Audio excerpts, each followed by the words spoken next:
السلام علیکم ورحمۃ اللہ وبرکاتہ۔ اعوذ باللہ من الشیطان الرجیم، بسم اللہ الرحمن الرحیم۔ سبحان الذي أسرى بعبده ليلا من المسجد الحرام إلى المسجد الأقصى الذي باركنا حوله لنريه من آياتنا إنه هو السميع البصير۔ جی ناظرین، آج ہم جس حوالہ سے گفتگو کرنے جا رہے ہیں وہ یہ ہے کہ نبی پاک صلی اللہ علیہ وسلم کی معراج، یعنی نبی پاک صلی اللہ علیہ وسلم کو اللہ رب العالمین نے سیر کروائی، یعنی معراج کروائی۔ تو ناظرین، اب بات کرنے کا یہ مقصد یہ ہے کہ نبی پاک صلی اللہ علیہ وسلم کو معراج جسمانی طور پر ہوئی، جیسا کہ کچھ لوگ یہ بھی کہتے ہیں کہ نبی پاک صلی اللہ علیہ وسلم نوری ہیں۔ تو ناظرین، اگر نوری جائے تو یہ بڑی بات نہیں ہے، بشر جائے تو یہ بڑی بات ہے، کیونکہ قرآن نے یہ بات کہی ہے۔ قرآن کہتا ہے قل انما انا بشر مثلکم یوحی الی انما الہکم الہ واحد۔ تو خیر ناظرین، قبل اس سے کہ ہم آگے بات کریں، ہم ڈاکٹر طاہر القادری حافظہ اللہ تعالیٰ بھی اس بات کو ماننے کے لیے تیار ہیں کہ نبی پاک صلی اللہ علیہ وسلم کو جسمانی ہی معراج ہوئی ہے۔ نبی پاک صلی اللہ علیہ وسلم یعنی نور نہیں ہے، وہ اس بات ماننے کو تیار ہے۔ تو آئیے ناظرین وہ ویڈیو ہم دیکھتے ہیں اور ساتھ ہی ہم واقعہ معراج بھی ان کی زبان سے سنیں گے، پھر انشاءاللہ ناظرین اسی والا سے ہم بھی گفتگو کریں گے۔ تو آئیے ناظرین مل کے ویڈیو دیکھتے ہیں۔ حضور علیہ السلام کا سارا سفر معراج جسمانی ہے، مسجد حرام سے لے کے مسجد اقصیٰ تک، اور مسجد اقصیٰ سے سدرۃ المنتہا تک، اور سدرۃ المنتہا سے قاب قوسین او ادنیٰ تک، سارا سفر تینوں مرحلوں پر مشتمل، سارا سفر جسمانی اور روحانی مشترکہ ہے، یعنی جسم اقدس کے ساتھ ہے۔ اس پورے سفر کا کوئی ایک مرحلہ بھی ایسا نہیں جو صرف آپ کی روح مبارک نے کیا ہو اور جسم اقدس ساتھ نہ ہو۔ اب بات سمجھ گئے؟ میں پھر دوہرا رہا ہوں، اس پورے سفر کا کوئی ایک مرحلہ بھی ایسا نہیں ہے جہاں آقا علیہ السلام کا جسم اقدس اور آپ کی روح مبارک دونوں اکٹھے نہ ہوں۔ ایسا نہیں کہ کچھ حصہ جسم اقدس کے ساتھ آپ نے سفر فرمایا، کچھ حصہ جسم اقدس رہ گیا اور روح مبارک کے ساتھ سفر کیا،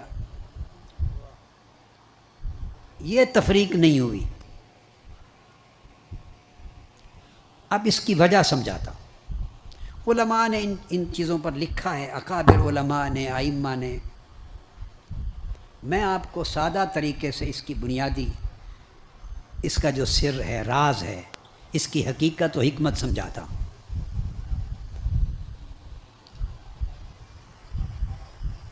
میں یہ پہلی دلیل سمجھانا چاہتا ہوں کہ آپ سارے سفر کو کچھ حصہ جسم کے ساتھ اور کچھ حصہ روح کے ساتھ اس طور پہ تقسیم نہیں کر سکتے، تقسیم نہیں کر سکتے۔ یا سارا سفر جسم کے ساتھ ماننا ہوگا، یا سارا سفر بغیر جسم کے صرف روحانی طور پر روح کا ماننا ہوگا۔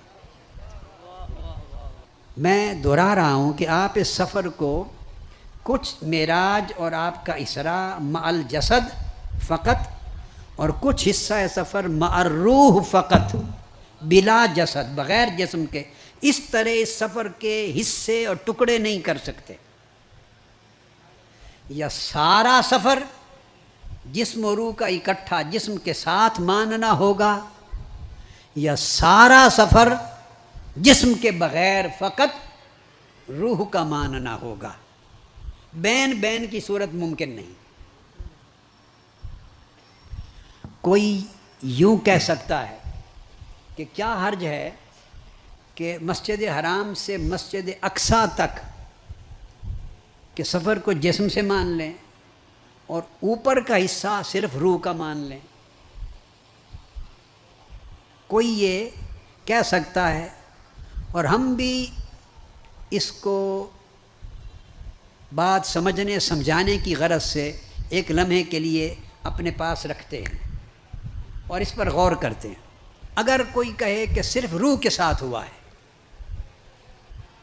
کوئی کہے کہ یہ معراج فقط روحانی ہے، تو یہ بات یاد رکھ لیں، روحانی معراج سے مراد جو لوگ ایسا کہتے ہیں وہ منامی معراج ہوتا ہے، خواب کی معراج۔ روحانی معراج سے مراد یعنی سوئے اور رات خواب میں معراج کیا، منامی معراج ہے، خواب کی معراج، یہ ہے روحانی معراج کا معنی۔ اگر آپ روحانی اور منامی معراج مان لیں تو یہ معجزہ ہی نہ رہا۔ اگر اس موقف کو مان لیں تو یہ معجزہ ہی نہ رہا اور معجزے کا کلیتاً انکار ہو گیا۔ اور یہ قرآن مجید میں اللہ پاک کا فرمانا سبحان الذی اسریٰ بعبدہ استغفر اللہ العظیم، یہ ایک ایسا اللہ کا ایک ایسا دعویٰ بن گیا کہ جس دعوے کی کوئی ضرورت ہی نہیں تھی اور جس دعوے میں کوئی حقیقت ہی نہیں تھی، کہ پاک ہے وہ ذات جو اپنے بندے کو لے گئی۔ وہ ذات خواب میں تو ہزاروں اولیاء کو لے جاتی ہے، تو آقا علیہ السلام کی تخصیص کیا ہوئی؟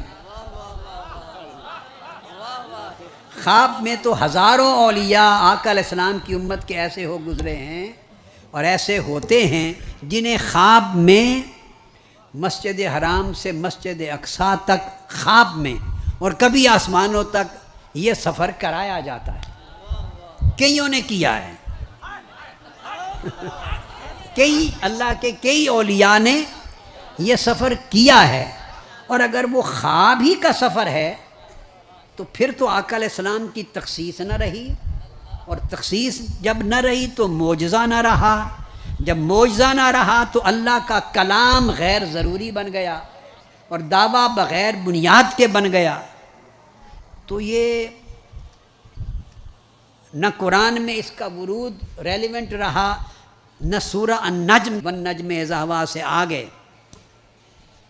وہ کوئی 16-17 آیتوں کا کوئی ریلیونس نہ رہا آقا علیہ السلام کی ذات سے۔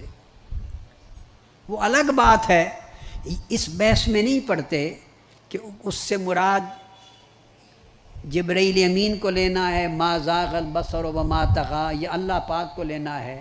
ثم دنا فتدلی سے مراد آقا علیہ السلام کو اور اللہ کی ذات کو لینا ہے، یا آقا علیہ السلام کو اور جبرائیل امین کی ذات کو لینا ہے۔ فتدلی سے مراد کس کو لینا ہے؟ فکان قاب قوسین او ادنیٰ سے مراد کس کو لینا ہے؟ بحث تو یہی ہوتی ہے نا علماء میں کہ اس جگہ اس لفظ سے کا اشارہ اللہ رب العزت کی طرف ہے یا اس کا اشارہ سیدنا جبرائیل علیہ السلام کی طرف ہے۔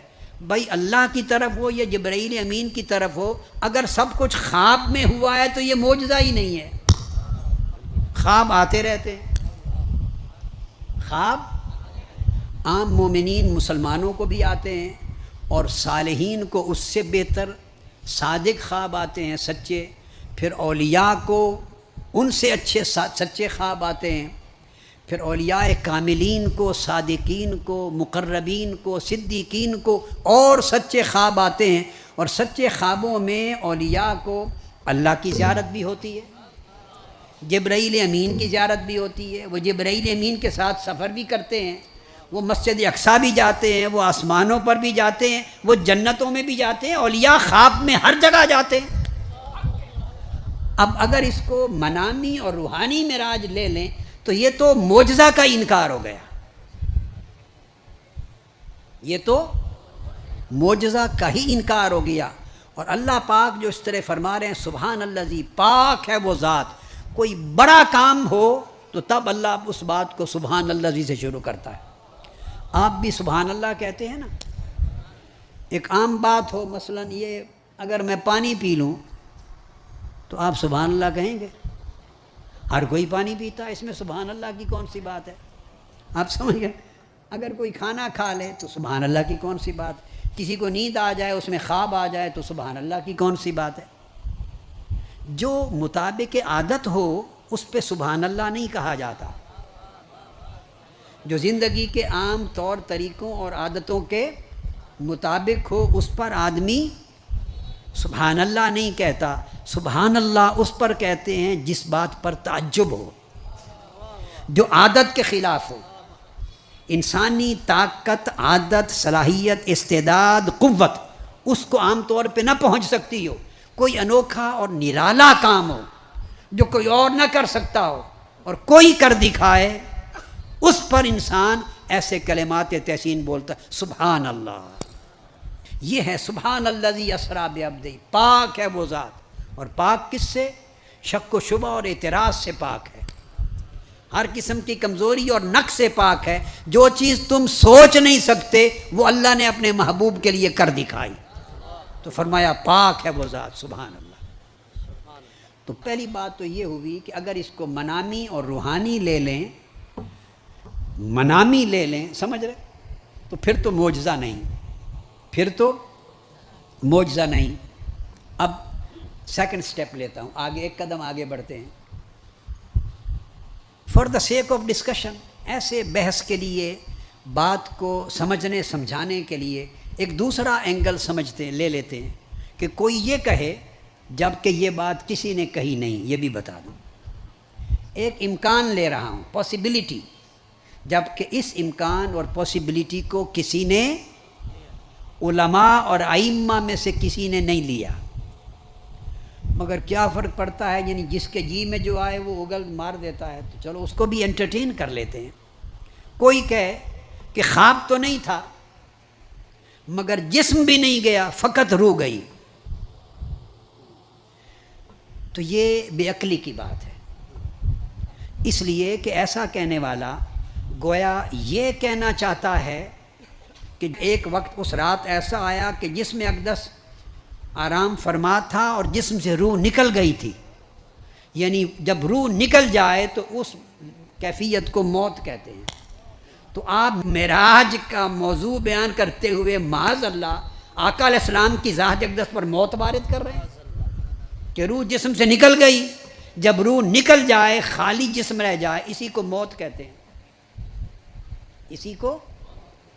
تو اگر جسم وہیں رہا اور خالی روح چلی گئی معراج پر، تو یہ تو موت کی کیفیت ہے. اس پر سبحان اللہ کیسے بنا؟ سبحان اللہ جی اس پر کیسے بنا؟ معاذ اللہ، استغفر اللہ.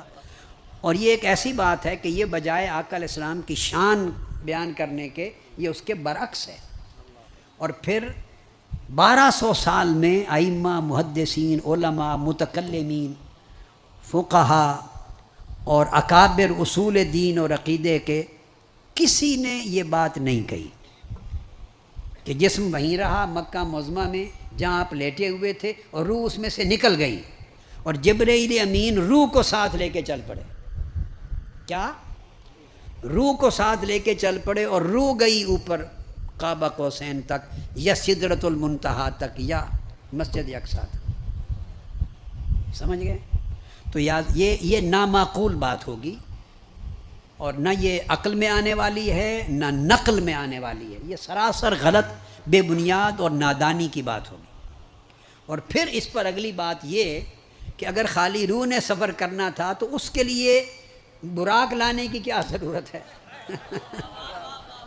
اگر روح نے سفر کرنا ہو تو گھوڑے لائے جاتے ہیں روح کے لیے.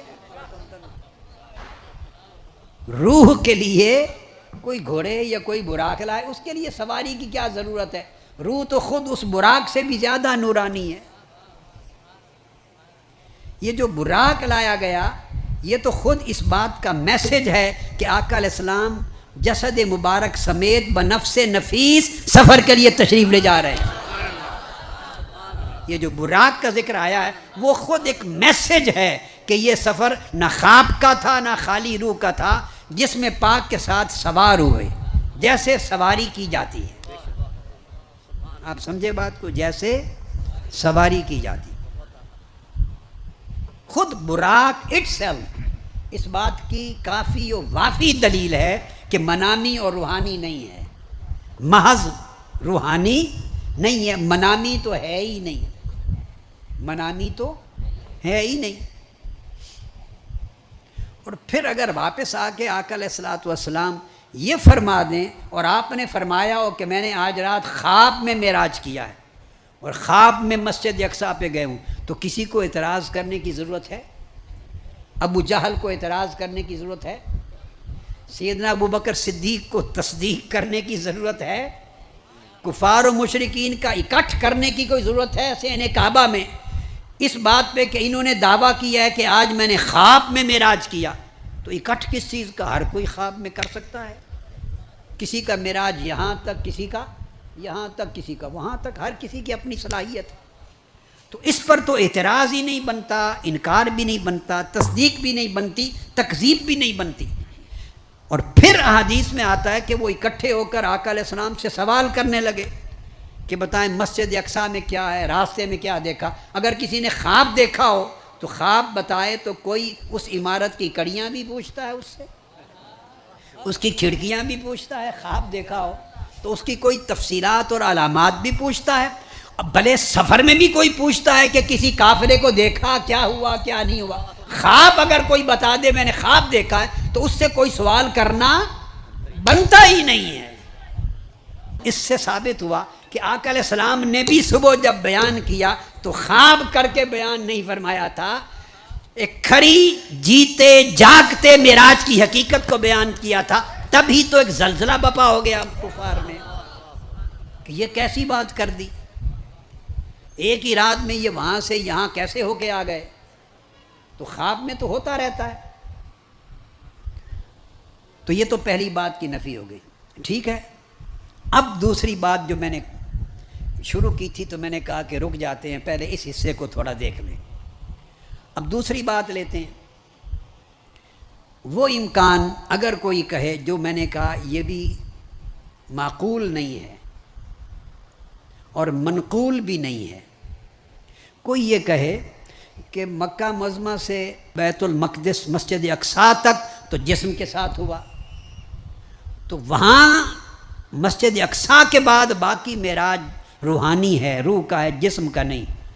اب اس پریپوزیشن کو لے لیتے ہیں۔ اگر کوئی یہ کہے تو اس پر سوال بنتا ہے، اس سے پوچھا جائے گا کہ اگر مسجد اقصیٰ تک آپ نے مانا کہ جسم کے ساتھ گئے، اوپر روح کے ساتھ گئے، تو جسم کہاں چھوڑ گئے؟ حرم کعبہ میں چھوڑ گئے یا ادھر فلسطین میں رہ گیا جسم اقدس؟ تو یہ بات غیر معقول ہے اور غیر منقول۔ یعنی آپ اگر تقسیم کریں گے تو کیا بنے گا؟ مسجد اقصیٰ تک جسم کے ساتھ گئے تو وہاں کیا ہوا کہ پھر وہاں سے روح اقدس نکال لی گئی، جسم وہیں چھوڑ دیا گیا۔ اگر کہیں کہ جسم ادھر ہی رہا تو پھر تو مسجد اقصیٰ تک بھی جسم کے ساتھ نہیں گئے، اور اگر کہیں وہاں تک جسم کے ساتھ گئے اوپر روح کے ساتھ تو جسم پھر وہاں کہاں چھوڑا؟ روح کب پلٹی، پھر جسم میں کب آئی، اور اس عرصے میں جسم زندہ رہا یا وفات پا گئے؟ سارے سوال جو مکہ معظمہ میں قیام کے دوران وارد ہونے تھے وہ سارے القدس میں وارد ہو گئے۔ اب آپ سمجھے؟ آپ نے وہاں لے جا کر پھر جسم اور روح کو جدا کر دیا، تو جسم اقدس کا کیا بنا، روح اقدس کا کیا بنا؟ تو اوپر روح اقدس کو لے جانے کی ضرورت کیا تھی اگر جسم نہیں جا رہا؟ تو جسم اقدس وہاں رہا یا وہاں سے براق پر واپس آ گیا؟ وہ براق پر واپس آ گیا تو روح مبارک کس چیز پر گئی؟ اگر براق روح لے گئی اوپر تو جسم واپس کیسے آیا؟ آپ بات کو سمجھیں۔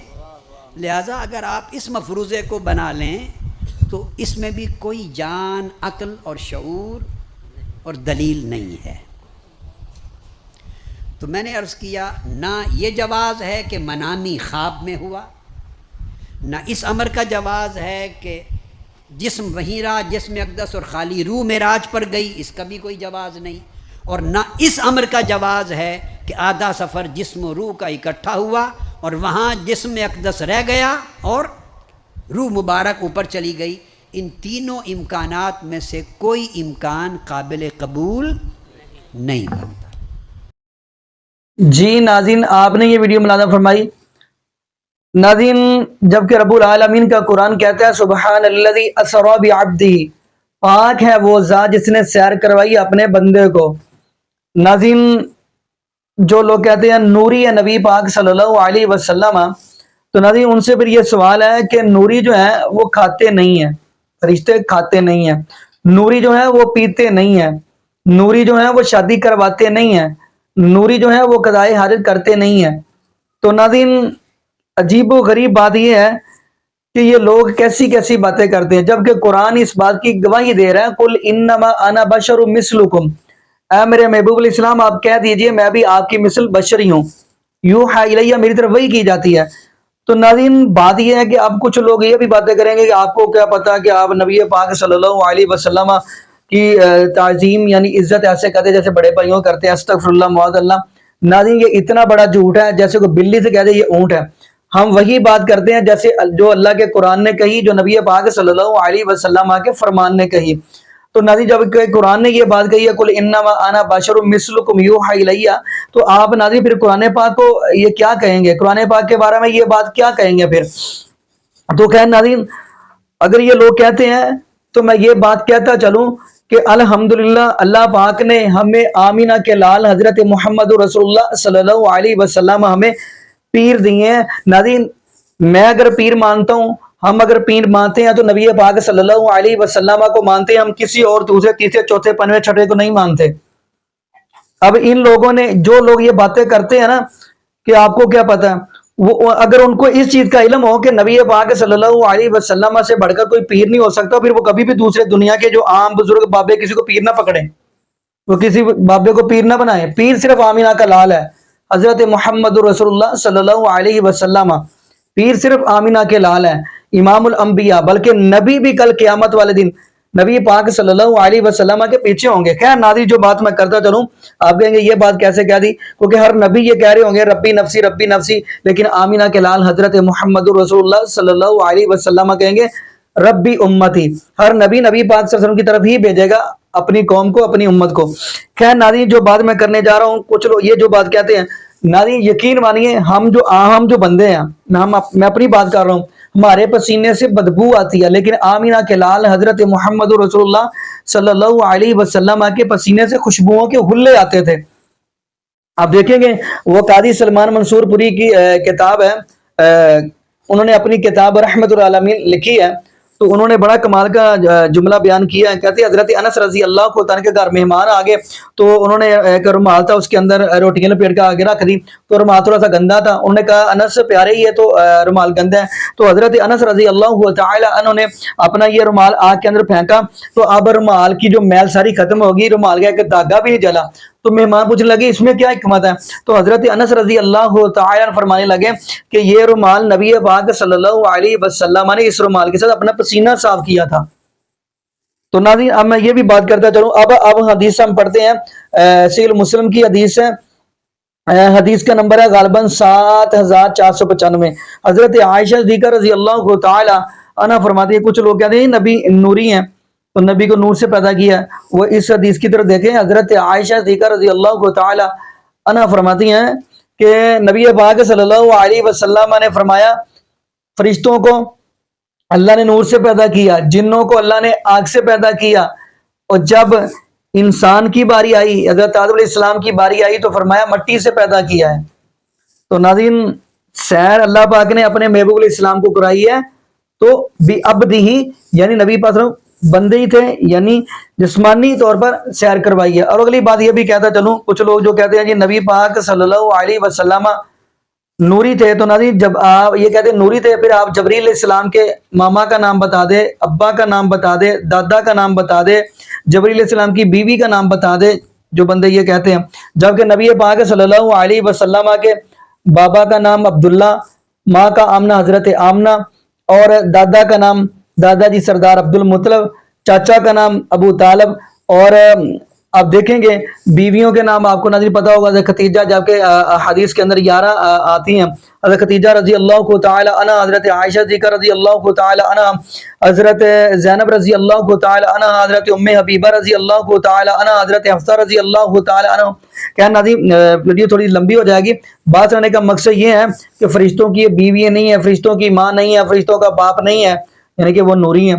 باقی ناظرین یہاں پہ ہم دعا کرتے ہیں اللہ پاک ہمیں نبی پاک صلی اللہ علیہ وسلم کی شریعت کے مطابق زندگی گزارنے کی توفیق دے، اور اللہ پاک ہمیں 5 وقت کا پکا اور سچا نمازی بنا دے، اور جتنے بھی بے اولاد جوڑے ہیں اللہ پاک سب کو نیک نورینہ صحت تندرستی والی ایمان والی لمبی زندگی والی اولاد عطا فرما دے۔ جزاکم اللہ خیرہ، احسن الجزاء۔ السلام علیکم ورحمۃ اللہ وبرکاتہ۔